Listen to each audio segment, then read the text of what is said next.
Welcome to cinemas world. மறைந்த 2 இயக்குனர்கள் பாரதி ராஜா மற்றும் பாக்யராஜ் கூட்டணியில் உருவான படங்கள் பற்றி தான் பார்க்க போகிறோம். முதல்ல பார்க்க போகிறது 16 வயது நிலை. இந்த படம் 1977 வந்த படம். இந்த படத்தை பாரதி ராஜா இயக்கியிருப்பார். பாக்யராஜ் உதவி இயக்குனராக இருந்திருப்பார்.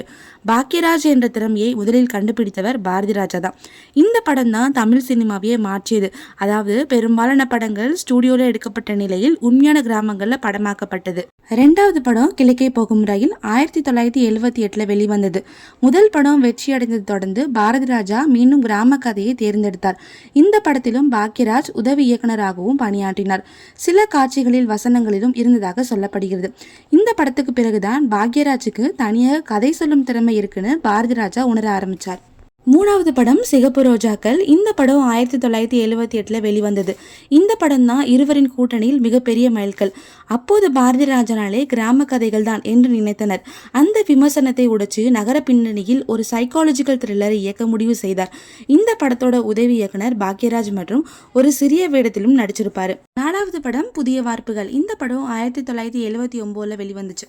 இந்த படம் தான் பாக்யராஜின் வாழ்க்கையை மாற்றிய படம். இதுவரைக்கும் உதவி இயக்குனராக இருந்த பாக்யராஜ் கதாநாயகனாக நடிக்க வைத்தவர் பாரதி ராஜா தான். அப்போது பலரும் எதிர்த்தாலும் இவர்தான் ஹீரோ என்று உறுதியாக நின்றார். அந்த முடிவுதான் பின்னர் தமிழ் சினிமாவுக்கு புதிய நட்சத்திரத்தை கொடுத்தது. 5வது படம் ஒரு கைதியின் டைரி. இந்த படம் 1985 வெளியாச்சு. இதுதான் இருவரின் கூட்டணியின் உச்சம். இந்த படத்தின் கதையை இயக்கியது பாக்யராஜ் அவர்கள். ஆனால் இயக்கியது பாரதி ராஜா. இந்த படத்துல சுவாரஸ்யமான விஷயம் என்னன்னா, பாக்யராஜ் எழுதிய கிளைமேக்ஸை விட பாரதி ராஜா வேறு விதமா முடித்தார். அந்த மாற்றத்தை பாக்யராஜ் ஏற்றுக்கொண்டார். பின்னர் இந்த கதையை இந்தியில் இயக்கிய போது தன் அசல் கிளைமேக்ஸை பயன்படுத்தினார் பாக்யராஜ்.